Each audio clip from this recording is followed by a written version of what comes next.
അങ്ങനെ വർഷേനെ കാണാതെ ആദ്യ പിടിച്ചിരിക്കുകയാണ് കേട്ടോ ശ്രീകാന്തിനോട് വന്ന് രേവതിയും സച്ചി പറയുന്നുണ്ട്, ഞങ്ങൾ കൊണ്ടുവരുമെന്ന് പറഞ്ഞാൽ കൊണ്ടുവന്നിരിക്കും. നീ ഇപ്പോൾ ആരെയൊന്നും അറിയിക്കണ്ട, എത്രയും പെട്ടെന്ന് നീ അങ്ങോട്ടേക്ക് ചെല്ലാൻ നോക്ക് എന്ന് പറഞ്ഞു വിടുകയാണ്.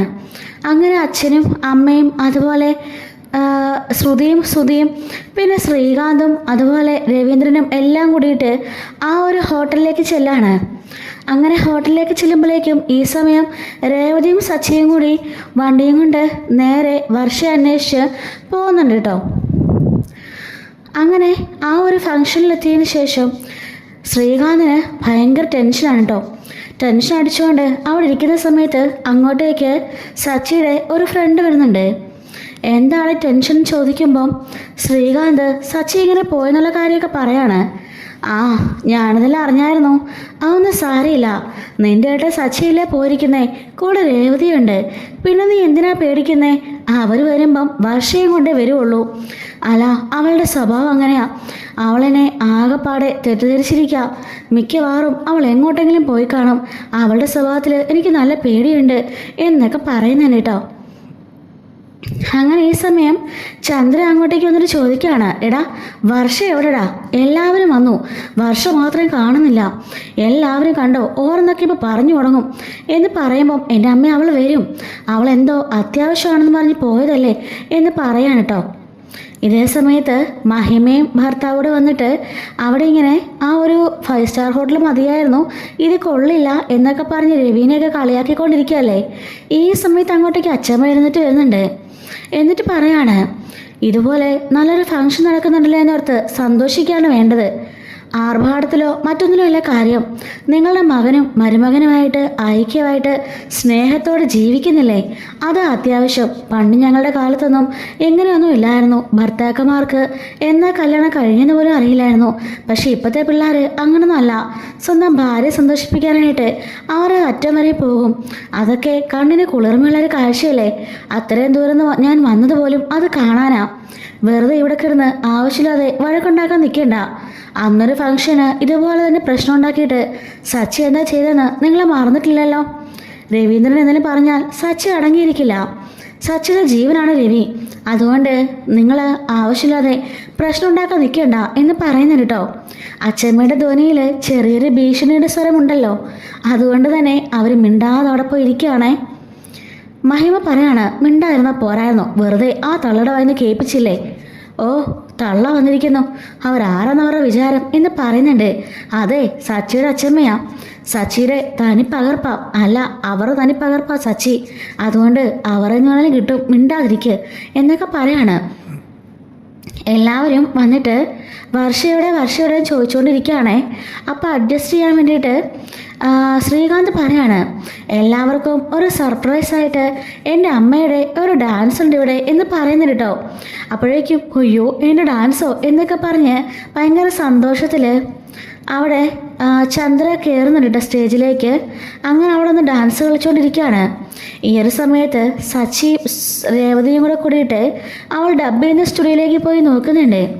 ആ സമയത്ത് അയാൾ പറയാണ്, ഡബിങ് എല്ലാം കഴിഞ്ഞ് നേരത്തെ തന്നെ വർഷ പോയല്ലോ, ഇന്ന് വെഡിങ് ആനിവേഴ്സറി ആണെന്ന് ആ കുട്ടി പറഞ്ഞു, അതുകൊണ്ട് തന്നെ ഇവിടുന്ന് നേരത്തെയാണ് പോയത്, പിന്നെ ഇങ്ങോട്ടേക്ക് വന്നിട്ടില്ലല്ലോ. അയ്യോ എങ്ങോട്ട് പോകുന്നു, എന്തെങ്കിലും ഐഡിയ ഉണ്ടോ, വിളിച്ചിട്ട് ഫോണ് സ്വിച്ച് ഓഫാ എന്ന് പറയുന്നുണ്ട്. അവിടെ ടൗണിലായിട്ട് ഒരു കടയുണ്ട്, ആ കടയുടെ 4ാമത് ആ ഫർണിച്ചർ ഷോപ്പില്ലേ, അവിടെ 4ാമത് ഒരു സ്റ്റുഡിയോ ഉണ്ട്, മിക്കവാറും അവിടെ പോകാനും ചാൻസ് ഉണ്ട്, ഈ 2 സ്റ്റുഡിയോയിലും അവൾ വർക്ക് ചെയ്യുന്നുണ്ടല്ലോ എന്ന് പറയാൻ കേട്ടോ. എങ്കിൽ ഞങ്ങൾ അങ്ങോട്ടേക്ക് പോയി നോക്കാം എന്നും പറഞ്ഞുകൊണ്ട് സച്ചിൻ രേവതിയും കൂടി കാറിൽ പോയിക്കൊണ്ടിരിക്കുകയാണേ.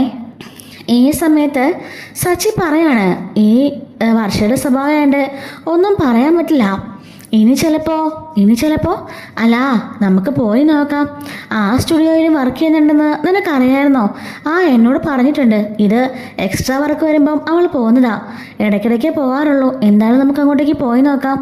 അപ്പോഴേക്ക് ശ്രീകാന്ത് വിളിക്കുകയാണ്, ചേട്ടാ എന്തായി കാര്യങ്ങളൊക്കെ, ഞാനിവിടെ അമ്മയൊക്കെ ഡാൻസ് കളിപ്പിച്ചുകൊണ്ടിരിക്കുക, ആളുകളെല്ലാം ചോദിക്കാൻ തുടങ്ങി വർഷ എവിടെയെന്ന്, അതിൻ്റെ കൂട്ടത്തിൽ അവളുടെ ഡാഡിയും മമ്മിയും കൂടെ വന്നിട്ടുണ്ട്, രണ്ടുപേരും എന്തൊക്കെ പ്രശ്നം ഉണ്ടാക്കാന്ന് കരുതി അവിടെ ഇരിക്കുക. മുമ്പേ എന്തോ പറഞ്ഞപ്പോൾ അച്ഛമ്മ പോയി രണ്ടെണ്ണം പറയുന്നത് കേട്ടു. ആ അച്ഛമ്മയുണ്ടല്ലോ അവിടെ എൻ്റെ സ്ഥാനത്ത്, അതുകൊണ്ട് നീ ഒന്നും പേടിക്കണ്ട, എല്ലാം നോർമൽ ആയിക്കോളും. അച്ഛമ്മ എന്ത് പറഞ്ഞു? അച്ഛമ്മയും കലിപ്പിലാ ചേട്ടാ, എല്ലാവരും കലിപ്പിലാ. വർഷയെ കാണാഞ്ഞിട്ട് അവളുടെ അങ്ങനെ ഒരു സ്വഭാവമാണ്, എങ്ങോട്ടെങ്കിലും ഇറങ്ങി പൊയ്ക്കളയും എന്ന് പറയുന്നുണ്ട്. ആ നീ കാണിച്ച ആ പ്രവൃത്തി എന്തായാലും നീ ചെയ്തത് ശരിയാ, പക്ഷെ അവളുടെ കണ്ണി കൂടെ കണ്ടപ്പോൾ അത് മോശമായി തോന്നി. എങ്ങനെയെങ്കിലും അവളെ അറിയിച്ചാൽ മതിയായിരുന്നു എന്നൊക്കെ പറഞ്ഞുകൊണ്ട് രണ്ടുപേരും സംസാരിക്കുകയാണ്. അങ്ങനെ നേരെ സച്ചിൻ രേവതിയും കൂടിയിട്ട് ആ ടൗണിലുള്ള ആ ഒരു സ്റ്റുഡിയോയിലേക്ക് ചെല്ലുന്നുണ്ട്.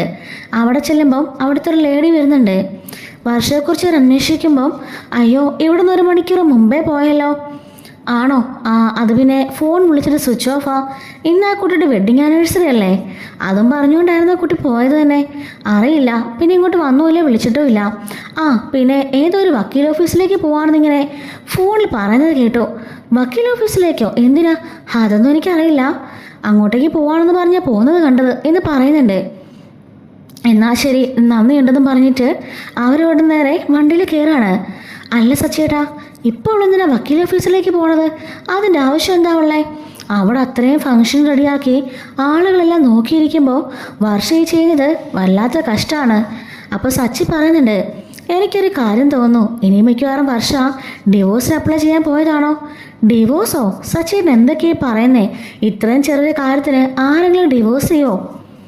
അതും ഇങ്ങനൊരു ദിവസം, ഇന്നവരെ കല്യാണ ദിവസമല്ലേ, അന്ന് ആരെങ്കിലും ഇങ്ങനത്തെ പണി കാണിക്കുമോ സച്ചേട്ടാ? വർഷയായതുകൊണ്ട് ഞാൻ പറഞ്ഞതാ, എടുത്തിയാടി എല്ലാം ചെയ്യുന്ന സ്വഭാവക്കാരിയല്ലേ, ഒന്നും ആലോചിക്കുകയോ ചിന്തിക്കുകയോ ഒന്നുമില്ല, അതുകൊണ്ടാ എനിക്കൊരു പേടി. പിന്നെ പെമ്പിള്ളാരൊന്നും അങ്ങനൊന്നും ചെയ്തില്ല, ഞങ്ങൾ താലി കെട്ടിയ ഭർത്താക്കന്മാരല്ലേ നിങ്ങൾ, അങ്ങനെ നിങ്ങളെ ഉപേക്ഷിച്ച് ഞങ്ങൾക്ക് ഇത്രയും ചെറിയ കാര്യത്തിനൊക്കെ പോകാൻ പറ്റുമോ? നിങ്ങൾ എത്രയോ തവണ എന്നോട് അടിയുണ്ടാക്കി പോയിരിക്കുന്നു, ഞാൻ അടിയുണ്ടാക്കി പോയിരിക്കുന്നു, പിണങ്ങി വീട്ടിൽ പോയിട്ടില്ലേ? അതുപോലെ തന്നെ നിങ്ങൾ എത്ര തവണ കുടിച്ചിട്ട് വന്നിരിക്കുന്നു. ഞാൻ വല്ല ഇതും ഉണ്ടാക്കിയോ? ഞാൻ ഡിവോഴ്സിന് പോയോ? പ്രശ്നം ഉണ്ടാക്കിയതല്ലേ ഉള്ളൂ. അപ്പോൾ സച്ചി പറയാണ്, അല്ല ഞാൻ പറഞ്ഞതേ ഉള്ളൂ, നിന്റെ സ്വഭാവം അല്ലല്ലോ വർഷയ്ക്ക്, മാറ്റം ഉണ്ടാവാമല്ലോ എന്നൊക്കെ പറയാണ്. അങ്ങനെ രണ്ടുപേരും ഇങ്ങനെ അതിനെക്കുറിച്ച് ചർച്ച ചെയ്ത് ആ ഓഫീസിലേക്ക് എത്തുന്നുണ്ട്. ഇതേ സമയത്ത് ഫംഗ്ഷൻ്റെ സ്ഥലത്താണെങ്കിലോ ശ്രുതിയോട് ശ്രുതി പറയുന്നുണ്ട്, ശ്രുതി നീ ശ്രദ്ധിച്ചോ, കുറേ നേരമായിട്ട് ശ്രീകാന്ത് നല്ല മൂഡ് ഓഫാ, വർഷ ഇതുവരെ കണ്ടുമില്ല, സച്ചിൻ രേവതിയും എവിടെയോ മിസ്സിങ്ങാ, ഇതിനെയൊക്കെ പിന്നിൽ എന്തോ ഒരു കള്ളത്തരമില്ലേ? എന്തായാലും നമുക്ക് പോയി ആൻറ്റി അങ്കിളിനെ ഇളക്കി വിടാം എന്നും പറഞ്ഞുകൊണ്ട് അവർ പോയിട്ട്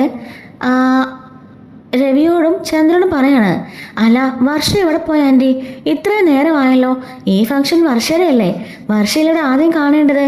അത് മാത്രമല്ല സച്ചിൻ രേവതി ഇല്ല ഇവിടെ. ശ്രീകാന്ത് ആണെങ്കിലോ ടെൻഷൻ അടിച്ച് നടക്കാം, എന്തോ പ്രശ്നമുണ്ട് എന്ന് പറയുമ്പോഴേക്കും ഇവർ 4 പേരും കൂടി ശ്രീകാന്തിൻ്റെ അടുത്തേക്ക് ചെല്ലുന്നുണ്ട്. ശ്രീകാന്തേ എന്താ നിനക്കത്ര ടെൻഷൻ, എന്തെങ്കിലും പ്രശ്നമുണ്ടോ? ഇല്ലച്ചാ. പിന്നെ വർഷ ഇത് എവിടെ പോയതിൻ്റെ പൊന്നു ശ്രീകാന്തേ, അത് വിളിച്ചിട്ട് അവളുടെ ഫോണ് സ്വിച്ച് ഓഫാ, അതുകൊണ്ടായിരിക്കും, എന്താ പറ്റിയെന്ന് അറിയില്ല എന്ന് പറയുന്നുണ്ട്. അവൾ വരുമോ ഇങ്ങോട്ട്, അല്ലെങ്കിൽ നമുക്ക് പോയി അന്വേഷിക്കണോ? വേണ്ട. അല്ല സച്ചിൻ രേവതി എവിടെ പോയതാ? അപ്പോൾ ശ്രീകാന്ത് പറയാണ്, അത് പിന്നെ ഗിഫ്റ്റ് മേടിക്കാനായിട്ട് പോയതാ. ഈ സമയത്താണോ അവൻ ഗിഫ്റ്റ് മേടിക്കാനായിട്ട് പോകേണ്ടത്? ഇതൊക്കെ നേരത്തെ ചെയ്തു വെക്കേണ്ട കാര്യങ്ങളല്ലേ, ആളുകളെല്ലാം വന്നിരിക്കുക, ആ ഒരു ബോധമുണ്ടോ അവർക്ക് എന്ന് പറയുന്നുണ്ട് കേട്ടോ. ഇതേ സമയത്ത് തന്നെ അമ്മയുടെ വക ഒരു ഡാൻസ് കൂടി, അമ്മ ഒന്ന് കയറി ഡാൻസ് കളിച്ച് ഈ ഫംഗ്ഷൻ ഒന്ന് കളറാക്കണ്ടേ എന്നൊക്കെ പറയുന്നുണ്ട്. അങ്ങനെ ചന്ദ്ര നിർബന്ധിച്ച് കയറ്റുമ്പോഴേക്കും ഭാമയോട് ചന്ദ്ര പറയാണ്, ഭാമേ നീ കൂടി വാ ഭാമേ, എനിക്കൊരു മടി പോലെ. അപ്പോഴേക്കും ഇവരുടെ ഈ ഡാൻസ് കണ്ടിട്ട് മഹിമയുടെ ഹസ്ബൻഡ് ആണെങ്കിൽ നമ്മുടെ രവിയോട് പറയാണ്, മഹിമയോട് തന്നെ പറയുന്നുണ്ട്, ഈ തള്ളക്ക് ഇതിൻ്റെ വല്ല ആവശ്യമുണ്ടോ? ഇത്രയും പ്രായമായിട്ട് കിടന്ന് തുള്ളുന്നുണ്ടില്ലേ, നാണം കെട്ടവര്. ഇങ്ങനെയുള്ള സ്റ്റാറ്റസില്ലാത്ത കുടുംബത്തിലായിപ്പോയല്ലോ എൻ്റെ മോള് പോയത് എന്നൊക്കെ പറഞ്ഞ് അയാൾ പറയാണ്. എന്നിട്ട് രവിയോട് പറയുന്നുണ്ട്, നല്ല നർത്തകിയാണല്ലോ ഇവര്, എങ്കിൽ പിന്നെ ഇവരെ നിങ്ങൾ ഭാവി എന്താ നശിപ്പിച്ചത്? ഡാൻസ് കളിക്കാനൊക്കെ വിടുകയാണെങ്കിൽ ഇവരുടെ തണവിൽ നിങ്ങൾക്ക് ജീവിക്കാമായിരുന്നല്ലോ എന്ന് പറയുന്നുണ്ട്. ഞാനേ കഷ്ടപ്പെട്ട് അധ്വാനിച്ചാണ് ജീവിക്കുന്നത്, അവളുടെ ചിലവിൽ ജീവിക്കേണ്ട കാര്യമൊന്നും എനിക്കില്ല. പിന്നെ അവൾ നല്ല ഡാൻസറാണ്, ഇത്ര ഡാൻസറാണെന്ന് എനിക്ക് അറിയില്ലായിരുന്നു. ഇപ്പോഴാണ് ഇത്രയും കഴിവുകൾ അവളുടെ ഉള്ളിലുണ്ടെന്ന് ഞാൻ തിരിച്ചറിഞ്ഞത്, അതുകൊണ്ടാണ് അവരിങ്ങനെ കളിക്കുന്നത്. എന്തായാലും നിങ്ങളുടെ ഭാര്യയുടെ തൊലിക്കെട്ടി സമ്മതിക്കണം, ഇത്രയും വയസ്സും പ്രായമായിട്ട് ഇത്രയും പേർ മുമ്പിൽ സ്റ്റേജിൽ കിടന്ന് തുള്ളുന്നത് കണ്ടില്ലേ എന്ന് പറയാൻ കേട്ടോ. രവി പറയാണ്, ഇതിൻ്റെ പേര് തുള്ളലെന്നല്ല, നാടോടി നൃത്തമെന്നാ. നിങ്ങളത് കേട്ടിട്ടുണ്ടോ? ഇത് കളിക്കണമെങ്കിലേ അത്യാവശ്യം നല്ല കഴിവും അതുപോലെ തന്നെ കോൺസെൻട്രേഷനും എല്ലാം വേണം. അതെല്ലാം അവക്കുണ്ട് എന്നും പറഞ്ഞുകൊണ്ട് രവി അവിടെ ഇരുന്നുകൊണ്ട് പറയാണ് കേട്ടോ. അങ്ങനെ രണ്ടുപേരും തമ്മിൽ പരസ്പരം ചെറിയ വാക്കുവാദങ്ങളൊക്കെ ഉണ്ടാവുന്നുണ്ട്. ഇതേ സമയത്ത് അടുത്ത കളിക്കായിട്ട് ഭാമയും ചന്ദനയും കൂടിയിട്ട് മഹിമയെ കൂടി വിളിക്കുകയാണ്. മഹിമ അയ്യോ ഞാനില്ലെന്ന് പറയുമ്പം ഇങ്ങോട്ട് വാന്നും പറഞ്ഞുകൊണ്ട് രണ്ടുപേരും കൂടി കയ്യെ പിടിച്ച് വലിച്ചു കയറ്റാണ്. അങ്ങനെ സ്റ്റേജിൽ നിന്നുകൊണ്ട് 3 പേരും കൂടി നല്ലവണ്ണം ഡാൻസ് കളിക്കുകയാണ്. എങ്ങനെയെങ്കിലും ഈ ചടങ്ങിന് സമയം ഒന്ന് തള്ളിപ്പോണമല്ലോ, വർഷയെ കണ്ടുപിടിക്കണമല്ലോ. അതിനു വേണ്ടിയിട്ട് ശ്രീകാന്ത് പാവം മാക്സിമം ശ്രമിക്കുകയാണേ. അങ്ങനെ ഇത് കണ്ടുകൊണ്ട് രവി പറയാണ്, അല്ല ഇതിൻ്റെ പേരെന്താന്നാ, തുള്ളലെന്നാണോ? എന്തായാലും റാണി പത്മിനിയൊക്കെ പോലെ നല്ല മനോഹരമായിട്ട് തന്നെ നിങ്ങളുടെ ഭാര്യ ഡാൻസ് കളിക്കുന്നുണ്ട്. എങ്കിൽ പിന്നെ ഇവരെ നിങ്ങൾക്ക് ഈ ഒരു ഫീൽഡിലേക്ക് അയക്കാൻ വേണ്ടില്ലായിരുന്നോ? അവരുടെ ചെലവിൽ നിങ്ങൾക്ക് ജീവിക്കാമായിരുന്നല്ലോ എന്ന് പറയുന്നുണ്ട് കേട്ടോ. രവിയോട് പറഞ്ഞ അതേ ഡയലോഗ് തന്നെ തിരിച്ചു അടിക്കുമ്പം രവിക്ക് നല്ല ദേഷ്യം, രവി തിരിച്ചടിക്കുകയാണ്. അപ്പം മഹിമയുടെ ഹസ്ബൻഡിന് നല്ല ദേഷ്യം വരുന്നുണ്ട്. അയാൾ ഒന്നും മിണ്ടാതെ ഇങ്ങനെ ഇരിക്കുകയാണേ. അങ്ങനെ രവിക്ക് നല്ല സന്തോഷം ഇതൊക്കെ കണ്ടുകൊണ്ട്. ശ്രീകാന്ത് ആണെങ്കിലോ പാവം വെപ്രാളം പിടിച്ച് അതിലേ നടക്കുകയാണ്. അങ്ങനെ ഒടുവിൽ സച്ചിൻ രേവതിയും കൂടി ആ ഒരു ഓഫീസിലേക്ക് ചെല്ലുന്നുണ്ട്. നോക്കുമ്പം വക്കീൽ ഓഫീസിൻ്റെ വാതിൽക്ക് പോയി ഇരിക്കുകയാണ്. വർഷേ, നീ എന്ത് പണിയായി കാണിക്കുന്നേ? അവിടെ നിന്റെ വിവാഹ വാർഷിക ദിനം ആഘോഷിക്കാൻ വേണ്ടിയിട്ട് എല്ലാവരും വന്ന് കൂടിയിരിക്കുക, നിന്നെ അന്വേഷിച്ചുകൊണ്ടിരിക്കുക. ആ സമയത്ത് നീ ഇവിടെ എന്തെടുക്കുക? സച്ചിയുടെ രേവചേച്ചിയും ഇവിടെ എങ്ങനെ എത്തി? ഞാനിവിടെ ഉണ്ടെന്ന് നിങ്ങൾ എങ്ങനെ അറിഞ്ഞേ? ഞങ്ങൾ എങ്ങനെയോ അറിഞ്ഞു, അതാണ് ഇപ്പോൾ കാര്യം. നീ എന്ത് അങ്ങോട്ടേക്ക് വരാത്തേ? നീ എന്ത് പണിയാണ് കാണിക്കുന്നേ? അത് പിന്നെ ചേച്ചി, ഈ വക്കീലുണ്ടല്ലോ, ഇതുവരെ 100ഓളം ഡിവോഴ്സ് ചെയ്തിട്ടുള്ള വക്കീലാ. അതുകൊണ്ടാണ് ഞാൻ ഇങ്ങോട്ട് തന്നെ വന്നത്. നിനക്ക് എന്താ ഭ്രാന്തുണ്ടോ? ഇന്നത്തെ ദിവസം ഏതാണെന്ന് നിനക്കറിയോ? നിന്റെ വെഡിങ് ഡേ അല്ലേ? അന്നെന്നും പറഞ്ഞ് നീ ഇന്നലെ ഇവിടെ വന്നിരിക്കുന്നേ. എല്ലാവരോടും ഒരുങ്ങി നിന്നെയും കാത്തിരിക്കാം. നിന്റെ അച്ഛനും അമ്മയും നമ്മുടെ വീട്ടുകാരും ഫ്രണ്ട്സും റിലേറ്റീവ്സും എല്ലാവരും വന്നിട്ടുണ്ട്. ഞാനെന്തിനാച്ചാൽ അങ്ങോട്ട് വരുന്നേ? ഇന്ന് വെഡിങ് ഡേ മാത്രമല്ല, ഞങ്ങളുടെ ഡിവോഴ്സിങ് ഡേയാ. ഞാൻ അവനെ ഡിവോഴ്സ് ചെയ്യാൻ പോവാ. കൊള്ളാലോ, ഡിവോഴ്സ് ചെയ്യാനോ? അപ്പോഴേക്കും രേവതി സച്ചിയെ നോക്കാണ്. സച്ചി പറഞ്ഞതുപോലെ തന്നെ ചെയ്തല്ലോ അവള്. സച്ചി പറയാണ്, എന്താ പൊന്നു വർഷം നീ പറയുന്നത്? ഡിവോഴ്സ് ചെയ്യാൻ പോകുന്നോ? ഇത്രയും ചെറിയ പ്രശ്നമോ? ചെറിയ പ്രശ്നമോ? അത് നിങ്ങൾക്ക് ചെറിയ പ്രശ്നമാണോ? ശ്രീകാന്ത് എന്നെ ചതിച്ചു. അവൻ എന്നെ ചതിക്കായിരുന്നു. അത് ഞാൻ ഇപ്പോഴാണ് തിരിച്ചറിഞ്ഞത്. ആർക്കും എൻ്റെ ഫീലിങ്സ് മനസ്സിലാവില്ല. അവൻ എന്നെ ചതിക്കായിരുന്നു. അവനെ ഇനി ഒരിക്കലും ഞാൻ വിശ്വസിക്കില്ല. ഞാൻ അവനെ ഡിവോഴ്സ് ചെയ്യാൻ പോവാം. രേവതി പറയുന്നുണ്ട്, വർഷേ നിനക്കെന്താ ഭ്രാന്ത് പിടിച്ചോ? അവൻ എന്താ സംഭവിച്ചെന്ന് നിനക്കറിയോ? എൻ്റെ ഫീലിങ്സ് നിങ്ങൾക്ക് ആർക്കും മനസ്സിലാവുന്നില്ല ചേച്ചി. അവൻ എന്താ കാണിച്ചു കൂട്ടിയെന്ന് നിങ്ങൾ അറിഞ്ഞോ എന്ന് പറയുമ്പം രേവതി പറയാണ്, എല്ലാം ഞങ്ങൾ അറിഞ്ഞു. ഞങ്ങൾ ശ്രീകാന്തിനടുത്തുനിന്നല്ലേ ഇങ്ങോട്ടേക്ക് വരുന്നത്. അവിടെ എന്താ സംഭവിച്ചെന്ന് നിനക്ക് ആദ്യം അറിയുമോ എന്ന് ചോദിക്കുകയാണ് കേട്ടോ. എന്നിട്ട് രേവതി പറയുന്നുണ്ട്, ആ പെൺകുട്ടിക്കാണെങ്കിലോ വീണ് കാലുളക്കി നടക്കാൻ വയ്യെന്ന് പറഞ്ഞു. ശ്രീകാന്ത് മാക്സ് നടക്കാൻ ശ്രമിച്ചെങ്കിലും നടക്കാനായില്ല. എങ്കിൽ ഹോസ്പിറ്റലിലേക്ക് കൊണ്ടുപോകാമെന്നും പറഞ്ഞുകൊണ്ടാ അവൻ എടുത്തുകൊണ്ട് വന്നത്. ഒരു പെൺകുട്ടിക്ക് അവനൊരു ഹെൽപ്പ് ചെയ്തതല്ലേ, അത് നീ ഇങ്ങനെ കൊച്ചാക്കി കാണേണ്ട കാര്യമുണ്ടോ? ശ്രീകാന്തിനെ നിനക്കറിയില്ലേ? നിങ്ങൾ തമ്മിൽ സ്നേഹിച്ച് പ്രണയിച്ച് വിവാഹം കഴിച്ചവരല്ലേ? അപ്പോൾ ഇത്രത്തോളം നീ ശ്രീകാന്തിനെ മനസ്സിലാക്കിയിട്ടുള്ളോ? ശരി, അവനൊരു പയ്യനാണെങ്കിൽ പോലും അവനെ ഹെൽപ്പ് ചെയ്യില്ലേ? ആ പയ്യനാണെന്ന് പറഞ്ഞ് നീ പിണങ്ങിപ്പോവായിരുന്നോ? ഇല്ലല്ലോ, അതൊരു പെൺകുട്ടി ആയതുകൊണ്ടല്ലേ നീ പിണങ്ങിപ്പോയത്. ഹെൽപ്പ് ചെയ്യാനായിട്ട് പെണ്ണാണോ ആണാണോ എന്ന് നോക്കേണ്ട വല്ല കാര്യമുണ്ടോ? ഹെൽപ്പ് ചെയ്താൽ പോരെ എന്നും പറഞ്ഞുകൊണ്ട് രേവതി പറയുന്നുണ്ട്. സോറി സച്ചേട്ടാ, അത് ഞാൻ മനസ്സിലാക്കിയില്ലല്ലോ. ഇതാ നിന്റെ സ്വഭാവം. എന്ത് കണ്ടാലും എടുത്തിയാടി അങ്ങ് ഇറങ്ങി പുറപ്പെട്ടോളും. അങ്ങനെയാണെങ്കിൽ ഈ രേവതിയൊക്കെ എന്നെ എത്ര തവണ ഡിവോഴ്സ് ചെയ്യേണ്ടതാ? ഞാൻ കുടിച്ചിട്ട് വന്നിരിക്കുന്നു, പ്രശ്നം ഉണ്ടാക്കിയിട്ട് വന്നിരിക്കുന്നു, ഞങ്ങൾ തമ്മിൽ അടി ഉണ്ടാക്കിയിരിക്കുന്നു. എന്നിട്ട് എന്തെങ്കിലും രേവതി എന്നെ വിട്ടുപിരിഞ്ഞ് പോയിട്ടുണ്ടോ? ഭാര്യയും ഭർത്താവുമ്പോൾ 100 കൂട്ടം പ്രശ്നങ്ങൾ കാണും. അഡ്ജസ്റ്റ് ചെയ്യാൻ പറ്റുന്നതിൻ്റെ മാക്സിമം നമ്മൾ അഡ്ജസ്റ്റ് ചെയ്തേ പറ്റുള്ളൂ. കാരണം നമ്മളൊരു കുടുംബമാണ്. പെട്ടെന്ന് തന്നെ ഇട്ടെറിഞ്ഞ് വലിച്ചു പൊട്ടിച്ചിട്ട് പോകാനൊക്കെ എളുപ്പമാണ്. പക്ഷെ അത് കൂട്ടിച്ചേർക്കണമെങ്കിലേ കുറച്ച് പാടാ എന്ന് പറയുന്നുണ്ട്. എങ്കിലും സച്ചേട്ടാ, അവൻ എന്നോടൊരു വാക്ക് പറയായിരുന്നല്ലോ. രേവതി പറയാണ്, അതിന് പറയാൻ നീ എങ്ങനെ സമ്മതിച്ചു? നീ സമ്മതിച്ചായിരുന്നോ? അവൻ ഫോൺ വിളിച്ചിട്ടെടുത്തോ, പിന്നാലെ വന്നിട്ട് മൈൻഡ് ചെയ്തോ, ഫോൺ സ്വിച്ച് ഓഫ് ആക്കി വെച്ചില്ലേ? നീ എവിടെയാണെന്ന് പോലും അറിയാതെ അവൻ എങ്ങനെ നിന്നെ പറഞ്ഞ് മനസ്സിലാക്കും? എല്ലാം നിന്റെ അഹങ്കാരം കൊണ്ടാ ശ്രുതി. സോറി വർഷേ, പറയാതിരിക്കാൻ പറ്റില്ല, നിന്റെ അനിയത്തിയെ പോലെയാ. പക്ഷെ ഞാൻ പറയാം, നിനക്ക് എടുത്തിയാട്ടവും അഹങ്കാരവും മുൻദേഷ്യവും എല്ലാം ഇച്ചിരി കൂടുതലാ. ഇങ്ങനൊന്നും അല്ല ബിഹേവ് ചെയ്യേണ്ടത്. ശ്രീകാന്തായോണ്ട് മാത്രമാണ് നിന്നോട് ഇത്രയ്ക്കും കെയർ കാണിക്കുന്നത് കേട്ടോ.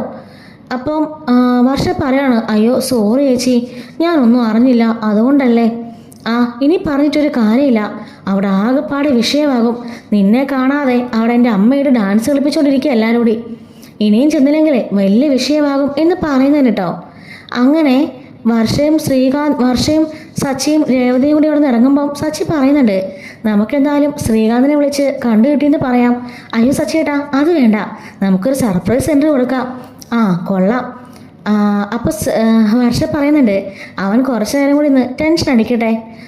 നിങ്ങൾക്ക് ഭാര്യമാർക്കല്ലെങ്കിലും ഭർത്താക്കന്മാർ ടെൻഷൻ അടിപ്പിച്ച് കാണാൻ ഒരു പ്രത്യേക രസമാണല്ലോ എന്നും പറഞ്ഞ് അവനിങ്ങനെ പറയുന്നുണ്ട്.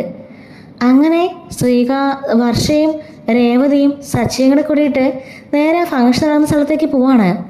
അപ്പോൾ അവിടെ വന്നിട്ട് 2-3 പേർ ചോദിക്കുകയാണ്, അല്ല ശ്രീകാന്തേ, വർഷ എവിടെ? കുറേ നേരം കൊണ്ട് ഈ ഡാൻസ് മാത്രം നടക്കുന്നുള്ളല്ലോ എന്നാലും പറയാണ്. അപ്പോൾ ശ്രുതി ചോദിക്കുന്നുണ്ട്, ശരിയാ, ഭക്ഷണം പോലും കഴിച്ചില്ല, എത്ര നേരമായത്, നിന്റെ ഭാര്യ എവിടെടാ എന്ന് ചോദിക്കുമ്പം മഹിമയൊക്കെ ചോദിക്കുകയാണ്, എവിടെയാ, അവൾ എവിടെ പോയി? ശ്രീകാന്തേ, നിങ്ങൾ തമ്മിൽ വലിയ പ്രശ്നമുണ്ടോ? കുട്ടിക്കാലം മുതലേ അവൾ അങ്ങനാ. അവൾക്ക് ദേഷ്യം ഉണ്ടെങ്കിലേ അവൾ ഫോൺ സ്വിച്ച് ഓഫ് ആക്കി അല്ലെങ്കിൽ ആരോടും പറയാതെ എവിടെയെങ്കിലും പോയി കളയും. പിന്നെ പോയി അന്വേഷിച്ച് കണ്ടുപിടിച്ച് കൊണ്ടുവരണം. കുഞ്ഞിന് മുതലേ ഉള്ള സ്വഭാവം അത്. നിങ്ങൾ തമ്മിൽ എന്തെങ്കിലും വിഷയമുണ്ടോ? ഏയ് ഇല്ല ആൻറ്റി എന്ന് പറയുമ്പോൾ രവി ചോദിക്കുകയാണ്, മോനെ പിന്നെ വർഷ എവിടെ പോയതാ? ശ്രുതി ചോദിക്കുകയാണ്, അല്ല ഈ സച്ചിൻ രേവതിനെ കണ്ടില്ലല്ലോ, അവർ മിസ്സിങ് ആണല്ലോ, അല്ല അവരിതെവിടെ പോയി എന്ന് ചോദിക്കുമ്പം ശ്രീകാന്ത് ഒന്നും മറുപടി പറയാനില്ലാതെ നോക്കി ഇങ്ങനെ നിൽക്കുമ്പോഴേക്കായിരിക്കും നല്ല സുന്ദരിയായിട്ട് ഒരുങ്ങി നമ്മുടെ വർഷയും പിന്നാലെ തന്നെ രേവതിയും സച്ചിയും ഒരു കയറി വരുന്നത്. നമ്മുടെ വർഷ നല്ല സുന്ദരിയായിട്ട് വരുന്നത് കണ്ടുകൊണ്ട് കണ്ണു നട്ട് നോക്കി നിൽക്കുകയാണ് ശ്രീകാന്ത്. അപ്പോഴേക്കും എല്ലാവരും വന്നിട്ട് വർഷയോട്, നീ എവിടെ പോയതാ വർഷേ, എത്ര നേരമായി നോക്കി നിൽക്കുന്നു? അയ്യോ അത് പിന്നെ വേറൊന്നുമല്ല, ഈ ഡ്രസ്സ് ഡിസൈൻ ചെയ്യാൻ കൊടുത്തിരിക്കുകയായിരുന്നു, ഫോണാണെങ്കിലോ ചാർജില്ല, സ്വിച്ച് ഓഫ് ആയി പോയി, അവിടെ നിൽക്കാറുണ്ട് ഇത്രയും നേരം. സച്ചേട്ടന് രഹസ്യച്ചി എന്നാലും വന്നുകൊണ്ട് ഞാൻ ഇങ്ങനെ ഇത്രയും പെട്ടെന്ന് എത്തി എന്ന് പറയുന്നുണ്ട്. വാ ആളുകളുടെയൊക്കെ ക്ഷമ നശിച്ചു എന്നും പറഞ്ഞുകൊണ്ട് എല്ലാവരും കൂടി സ്റ്റേജിലേക്ക് ചെല്ലുന്നുണ്ട്. അങ്ങനെ വർഷ പറയാണ്, ഈ 1 വർഷമായിട്ട് എന്നെ ശ്രീകാന്ത് നോവിച്ചിട്ട് കൂടിയില്ല, അത്രയ്ക്ക് എന്നെ സ്നേഹിക്കുന്നുണ്ട്. ഞങ്ങളിപ്പോഴും കമിതാക്കൾ തന്നെയാണ്, ഹസ്ബൻഡ് വൈഫല്ല. പ്രണയിച്ചു നടക്കുന്ന അതേ രീതിയിലാണ് ഞങ്ങൾ നടക്കുന്നത്. അതുപോലെ തന്നെ ഞങ്ങളുടെ വിവാഹം നടക്കാൻ കാരണമായത് രേവതി ചേച്ചിയാ. എല്ലാത്തിനും ഇപ്പോൾ പോലും ഇവിടെ വരാൻ കാരണം രേവതി ചേച്ചിയാ. എന്നെ പൊന്നുപോലെ നോക്കുന്നതിന് ചേച്ചിയാണ് എല്ലാത്തിനും കാരണം എന്നൊക്കെ പറഞ്ഞ് രേവതിയെ പൊക്കി പറയുകയും, അതുപോലെ ശ്രീകാന്ത് ആണെങ്കിലും എനിക്ക് കിട്ടിയ ഭാഗ്യമാണ് വർഷ, കുട്ടിക്കളി മാറിയിട്ടില്ലെങ്കിലും അവളുടെ കുട്ടിത്തരങ്ങളൊക്കെ ഞാൻ ആസ്വദിക്കുകയാണ് എന്നൊക്കെ പറഞ്ഞുകൊണ്ട് സ്റ്റേജിൽ വെച്ച് ഇങ്ങനെ സംസാരിക്കുകയാണ്. അങ്ങനെ കേക്കൊക്കെ കട്ട് ചെയ്യുകയും എല്ലാവരും പരസ്പരം കൊടുക്കുകയും അങ്ങനെ ഭയങ്കര ഹാപ്പി ആയിട്ട് എല്ലാവരും നിൽക്കുകയും ചെയ്യുന്നുണ്ട്. അങ്ങനെ സച്ചിയും രേവതിയും മുത്തശ്ശിയും എല്ലാവരും ഇവർക്ക് സമ്മാനങ്ങളൊക്കെ നൽകുകയാണ്. അതിനുശേഷം എല്ലാവരും അവിടെ നിന്ന് പിരിഞ്ഞുന്നുണ്ട്. പിന്നെ നമ്മുടെ ഫുഡൊക്കെ കഴിച്ചിട്ട് നിൽക്കുന്ന സമയത്ത് അവിടെ ഒരു പാട്ടുകാരൻ വരികയാണ്. അങ്ങനെ അയാളുടെ വക നല്ല ഒന്നാന്തര പാട്ട് കൂടി അവിടെ പാടുന്നുണ്ട് കേട്ടോ. അങ്ങനെ എല്ലാവരും വളരെ ഹാപ്പി ആയിട്ട് ആ ഒരു ആനിവേഴ്സറി ഡേ നന്നായിട്ട് എൻജോയ് ചെയ്യുന്നുണ്ട്. അങ്ങനെ ഇച്ചിരി കഴിയുമ്പോഴേക്കും ശ്രീകാന്ത് വന്നിട്ട് സച്ചിയോട് പറയാണ്, നിങ്ങൾ രണ്ടും ഇല്ലായിരുന്നെങ്കിൽ ഇന്നത്തെ ഫംഗ്ഷൻ ആകെപ്പാടെ കുളമായനെ, ഒത്തിരി താങ്ക്സ് ഉണ്ട് എന്ന് പറയാണ്. എന്നിട്ട് സച്ചിയാണെങ്കിൽ വർഷയോട് പറയുന്നുണ്ട്, വർഷേ ഞാൻ നിന്നോടൊരു കാര്യം പറയാം, എൻ്റെ സ്വന്തം അനിയത്തെ പോലെ കണ്ടുകൊണ്ട് ഞാൻ നിന്നോട് പറയാമെന്ന് കരുതിയാൽ മതി. ജീവിതം നമുക്ക് ഒന്നല്ലേ ഉള്ളൂ. നീ ആഗ്രഹിച്ച പോലെ നീ ഏറ്റവും സ്നേഹിച്ച ആളെ തന്നെ ഒരുപാട് പ്രശ്നങ്ങൾക്ക് ശേഷം നിനക്ക് കിട്ടിയതാ. അതുകൊണ്ട് ആ ലൈഫ് കളഞ്ഞു വിളിക്കാൻ നീ ശ്രമിക്കരുത്. അപ്പോൾ രേവതി പറയാണ്, നീ കാണുന്നതല്ലേ സച്ചേട്ടൻ ഞാനും തമ്മിൽ എന്തൊക്കെ വിഷയം ഉണ്ടായിട്ടുണ്ട്. എങ്ങനെ നടന്ന സച്ചേട്ടനാ? മദ്യപാനവും പുകവലിയും അതുപോലെ ആൾക്കാരോട് തല്ലും ബഹളമായിട്ട് നടന്ന സച്ചേട്ടനല്ലേ. ഇത്രത്തോളം ഞാൻ മാറ്റിയെടുത്തില്ലേ? അത് മാത്രമല്ല നീ കാണുന്നല്ലേ വീട്ടിൽ അമ്മ എന്നെ എന്തൊക്കെയാ പറയുന്നേ? അതെല്ലാം സഹിച്ച് ക്ഷമിച്ച് ഞാൻ നിൽക്കുന്നതേ ഈ സച്ചേട്ടനുള്ള സ്നേഹം കൊണ്ടും വിശ്വാസം കൊണ്ടുമാ. സച്ചേട്ടൻ എവിടെയൊക്കെ ലോങ് ട്രിപ്പ് പോകുന്നുണ്ട്, ഞാൻ എന്തെങ്കിലും സംശയിച്ചായിട്ട് നിനക്കറിവുണ്ടോ? അതുപോലെ നമ്മുടെ ഭർത്താക്കന്മാരോട് നമുക്കൊരു സ്നേഹവും വിശ്വാസവും എല്ലാം വേണം. അത് മാത്രമല്ല, നിങ്ങളുടെ ഇടയിലേക്ക് ഒരു കുഞ്ഞു വാവ കൂടി വേണം. അതിൻ്റെ ഒരു കുറവ് കൂടി നിനക്കുണ്ട്. നിനക്കിപ്പോൾ തീരെ മെച്യൂരിറ്റി കുറവാ. 1 വർഷം ആയില്ലേ, ഇനിയിപ്പം അതൊക്കെ നോക്കുന്നുണ്ട്, ഒരു കുഴപ്പമില്ല. രേവതി ചേച്ചി, എനിക്ക് നല്ല പേടിയാ, സത്യം പറയാലോ. എന്തായാലും ഏറ്റവും മൂത്തത് ശ്രുതി ചേച്ചിയല്ലേ? ശ്രുതി ചേച്ചി ഫസ്റ്റ്, പിന്നെ രേവതി ചേച്ചി, അതൊന്നും കഴിഞ്ഞിട്ടേ ഞാൻ നോക്കുന്നുള്ളൂ എന്ന് പറയാണ്. അപ്പം രേവതി പറയാണ്, ഞങ്ങളങ്ങനെ വേണ്ടാവൊന്നും വെച്ചിട്ടില്ല, പിന്നെ ദൈവം എപ്പോഴാണോ തരുന്നത് അപ്പം സ്വീകരിക്കാമെന്ന് കരുതി ഞങ്ങൾ ഇരിക്കാം എന്ന് പറയുന്നുണ്ട്. അതൊക്കെ ഉടനെ നടക്കും ചേച്ചി. ശ്രീകാന്ത് അങ്ങോട്ടേക്ക് വരുന്നുണ്ട്. എങ്കിലും നീ എവിടെയായിരുന്നു വർഷേ? ഞാൻ ആകെപ്പാടെ പേടിച്ചു പോയി. നീ പേടിക്കണമല്ലോ, അങ്ങനൊരു കാഴ്ചയല്ലേ ഞാൻ കണ്ടത്. എൻ്റെ പൊന്നു വർഷേ, ഇപ്പം നിൻ്റെ ഡബിങ് സ്റ്റുഡിയോയിൽ നിനക്കിങ്ങനെ ഒരു ആക്സിഡൻറ്റ് പറ്റി, നിന്നെ എടുത്തോണ്ട് പോവാണെങ്കിൽ ആ സമയത്ത് ഞാൻ അങ്ങോട്ട് വന്നിരുന്നെങ്കിലോ? നീയും തെറ്റിദ്ധരിക്കില്ലേ? തെറ്റിദ്ധരിക്കുവായിരുന്നോ എന്ന് ചോദിച്ചാൽ ഒരു പക്ഷെ തെറ്റിദ്ധരിച്ചേനെ, പക്ഷെ നീ പറയുന്നത് കേൾക്കാൻ ഞാനവിടെ നിൽക്കായിരുന്നു. നിൻ്റെ എക്സ്പ്ലനേഷനാണെങ്കിൽ ഞാൻ കേട്ടേനെ, എന്നിട്ടേ തീരുമാനം എടുക്കുള്ളൂ. നിന്നെപ്പോലെ ഒന്നും മിണ്ടാതെ വണ്ടിയിൽ കയറി പോവില്ലായിരുന്നു. അത് മാത്രമല്ല, ഇതുപോലെ ഫോൺ സ്വിച്ച് ഓഫ് ആക്കി വെക്കില്ല. എന്താ കാരണം എന്ന് ഉറപ്പായി ഞാൻ ചോദിച്ചേനെ. ഒരാൾ മറ്റൊരാൾക്ക് ഹെൽപ്പ് ചെയ്യുന്നത് നല്ല കാര്യമല്ലേ? അത് സ്ത്രീയാണോ പുരുഷനാണോ നോക്കേണ്ട കാര്യം നമുക്കുണ്ടോ എന്ന് ചോദിക്കുകയാണ്. വർഷ പറയുന്നുണ്ട്, സോറി ശ്രീകാന്തേ എന്ന് പറയാൻ കേട്ടോ. ഇനി കുട്ടികളെയൊക്കെ മാറ്റി ഉത്തരവാദിത്തമുള്ള ഒരു ഭാര്യയാവണം നീ എന്ന് രേവതി വർഷയോട് പറയാണ്. ശ്രീകാന്ത് പറയുന്നുണ്ട്, എങ്കിലും എൻ്റെ വർഷേ, നീ എവിടെ പോയതാ? എവിടെയെല്ലാം ഞാൻ നിന്നെ അന്വേഷിച്ചു എന്ന് നിനക്കറിയോ? ഫോൺ വിളിച്ചിട്ട് എടുക്കുന്നില്ല, ഫോൺ സ്വിച്ച് ഓഫ് ആക്കി. നിന്റെ ഫ്രണ്ട്സിനെയൊക്കെ വിളിച്ചു നോക്കി, ആർക്കും അറിയില്ല നീ എവിടെ പോയെന്ന്. എവിടെ പോയതാ? അപ്പം രേവതി പറയാണ്, ശ്രീകാന്തേ, നീ അത് കേട്ടാലേ ഞെട്ടിപ്പോകും. വേറെ എവിടെയല്ല പോയത്, ഡിവോഴ്സ് ചെയ്യാൻ വേണ്ടിയിട്ട് വക്കീൽ ഓഫീസിലേക്കായിരുന്നു. ഡിവോഴ്സ് ചെയ്യാനോ? അതെ, നിന്നെ ഡിവോഴ്സ് ചെയ്യാൻ വേണ്ടിയിട്ട് വക്കീൽ ഓഫീസ് തപ്പി പോയതാ നിന്റെ ഭാര്യ എന്ന് പറയുന്നുണ്ട്. എന്താ വർഷം ഇത്? നിന്റെ കുട്ടിക്കളി ഇതുവരെ മാറിയില്ലേ? നിന്റെ എടുത്തിയാട്ടമൊക്കെ ഇതുവരെ പോയില്ലേ? എന്തൊക്കെയാണെന്ന് പറഞ്ഞാലും ഞാനെൻ്റെ ഹസ്ബൻഡല്ലേ. ഒരു കാര്യം എടുക്കുന്നതിന് മുമ്പ് ഒരു തീരുമാനമൊക്കെ വേണ്ടേ? ഒരു കാഴ്ച കണ്ടു, അപ്പടി അങ്ങ് വിശ്വസിച്ച് അപ്പം തന്നെ ഡിവോഴ്സിനാണോ പോകേണ്ടത്? എന്നോട് കാര്യങ്ങൾ ചോദിച്ച് മനസ്സിലാക്കുകയല്ലേ വേണ്ടത് എന്ന് പറയാണ്. വർഷ പറയുന്നുണ്ട്, ആ സാഹചര്യത്തിൽ എനിക്കൊന്നും തോന്നിയില്ല ശ്രീകാന്തേ. പെട്ടെന്ന് കണ്ടപ്പോൾ ഞാൻ ആകെപ്പാട് ഡെസ്പായി പോയി. പിന്നെ എന്താ ചെയ്യേണ്ടതെന്ന് ആലോചിച്ചപ്പോൾ ഡിവോഴ്സ് ചെയ്യണമെന്ന് എൻ്റെ മനസ്സിലേക്ക് ആദ്യം വന്നത്. അതുകൊണ്ടാണ് ഞാൻ അങ്ങനെയൊക്കെ ചെയ്തേ. സോറി ശ്രീകാന്തേ എന്ന് പറയാണ്. രേവതി പറയുന്നുണ്ട്, എന്തായാലും രണ്ടുപേരും പരസ്പരം മനസ്സിലാക്കി ക്ഷമ പറഞ്ഞല്ലോ. നമ്മുടെ ഫംഗ്ഷൻ ഗ്രാൻഡായിട്ട് അവസാനിക്കുകയും ചെയ്തു. വേറെ ആരും വിഷയങ്ങളൊന്നും അറിഞ്ഞിട്ടില്ല. ശ്രുതിയേട്ടനും കൂടി കുറേ തവണയോടൊന്ന് ചോദിച്ചു, വർഷ എവിടെ, എന്തെങ്കിലും പ്രശ്നമുണ്ടോ എന്ന്. അതുപോലെ തന്നെ ഇതിൻ്റെ മമ്മിയും ഡാഡിയും വന്ന് ചോദിച്ചിരുന്നു. അവർ മനഃപൂർവ്വം ഓരോ വിഷയം ഉണ്ടാക്കാൻ ശ്രമിക്കുകയായിരുന്നു. അച്ഛൻ ഇടപെട്ടതുകൊണ്ടാണ് അതൊക്കെ ഒന്ന് സോൾവായി പോയത് എന്ന് പറയാണ്. എങ്കിലും ആ മധ്യത്തിൽ വെച്ച് എൻ്റെ അച്ഛനമ്മയെ അപമാനിച്ചത് ശരിയായില്ല എന്നിങ്ങനെ ശ്രീകാന്ത് പറയുമ്പം, ശ്രീകാന്തേ, ഞാൻ എന്ത് ചെയ്യാനാ? മമ്മിയുടെയും പപ്പിയുടെയും കാര്യം നിനക്കറിയാലോ എന്ന് പറയുന്നുണ്ട്. സംഭവം എന്തെന്ന് വെച്ചാൽ ഇവർ ചുമ്മാ ഒരു ഗിഫ്റ്റാണ് കേട്ടോ കൊടുത്തത് ശ്രീകാന്തിനും വർഷയ്ക്കുമായിട്ട്, ഒരു സാരിയൊക്കെ ഉള്ളൊരു ഗിഫ്റ്റ്. അതേ സമയത്ത് അവളുടെ പപ്പയും മമ്മിയും വന്നിട്ട് വില കൂടിയ ഡയമണ്ടാണ് അവൾക്ക് സമ്മാനമായിട്ട് കൊടുത്തത്. എന്നിട്ട് ചോദിക്കുകയാണ്, എന്താ രവി ഇത്? ഈ ഒരു ഫംഗ്ഷനായിട്ട് പോലും നിങ്ങൾക്ക് കുറച്ച് വില കൂടിയ സ്വർണം മേടിച്ചു കൊടുക്കാൻ നിങ്ങളുടെ കാശില്ലേ എന്ന് ചോദിച്ച് കളിയാക്കുമ്പോൾ വർഷ പറയുന്നുണ്ടായിരുന്നു, അവരെനിക്ക് ഒരു മുട്ടായി വാങ്ങി തന്നാലും അതെനിക്ക് വലിയ കാര്യാച്ചാ. ഓരോ ഫംഗ്ഷന് കൊണ്ടിരുന്ന സമ്മാനത്തിനല്ല മുൻതൂക്കം അകത്തേർന്ന ആളുടെ മനസ്സിനും അവർ അനുഗ്രഹത്തിലാണെന്ന് അപ്പോൾ തന്നെ വർഷ മറുപടി കൊടുക്കുന്നുണ്ടായിരുന്നു. അത് കേട്ടാണ് മഹിമയും ഭർത്താവും കൂടി അവിടെ തലകൊണ്ടിച്ച് നിന്ന് കേട്ടോ. അപ്പോൾ ഈ ഒരു കാര്യം പറയുമ്പോൾ വർഷ പറയാണ്, തക്ക മറുപടി ഞാൻ അപ്പം തന്നെ കൊടുത്തല്ലോ, പിന്നെ എന്താ ശ്രീകാന്ത് കുഴപ്പം എന്ന് ചോദിക്കുമ്പം, അത് ശരിയാ, ഇനിയിപ്പോൾ അതിൻ്റെ പേരിൽ നിങ്ങൾ രണ്ടുപേരും ഓടക്കൊണ്ടാക്കണ്ട, പിന്നെ നിങ്ങൾക്കൊരു സർപ്രൈസ് മുറി കാത്തിരിപ്പുണ്ട് എന്ന് രേവതി പറയാണ്. എന്താ ചേച്ചി എന്നും പറഞ്ഞുകൊണ്ട് വർഷ ശ്രീകാന്തും അങ്ങോട്ട് പോയി നോക്കുമ്പോഴേക്കും മണിയറ പോലെ അവരുടെ മുറി നമ്മുടെ രേവതി ഒരുക്കി വെച്ചിരിക്കുകയാണ്. ചേച്ചി ഒത്തിരി താങ്ക്സ് ഉണ്ട്, നല്ല രസമുണ്ട് കാണാനായിട്ട്. ശ്രീകാന്തേ, അപ്പോൾ ഇത് നമ്മുടെ സെക്കൻഡ് ഫസ്റ്റ് നൈറ്റാ. ഒന്ന് മിണ്ടാതിരി വർഷേ, നിനക്ക് നാണോ ഇല്ലേ? എന്ത് നാണിക്കാനാ എന്ന് ചോദിക്കുമ്പം സച്ചി പറയുന്നുണ്ട്, ആ ആയിക്കോട്ടെ ആയിക്കോട്ടെ, രണ്ടുപേരും ഇന്ന് നല്ല സന്തോഷമായിട്ടിരിക്കണം കേട്ടോ എന്നും പറഞ്ഞുകൊണ്ട് ശ്രീകാന്തിൻ്റെ അടുത്ത് നിന്നും രേവതിയും സച്ചിയും കൂടി അവിടുന്ന് പോകുന്നുണ്ട്. അങ്ങനെ ഹാപ്പി ആയിട്ട് ആ ഒരു ദിവസം കഴിഞ്ഞു പോകുന്നുണ്ട്. ഇതുപോലെ വരാൻ പോകുന്ന എപ്പിസോഡൊക്കെ നമ്മുടെ ചാനലിലൂടെ ഡെയിലി അപ്ലോഡ് ചെയ്യുന്നതായിരിക്കും. മിസ്സാതിരിക്കാൻ ചാനൽ മറക്കാതെ സബ്സ്ക്രൈബ് ചെയ്ത് സപ്പോർട്ട് ചെയ്യണേ. Thanks for watching.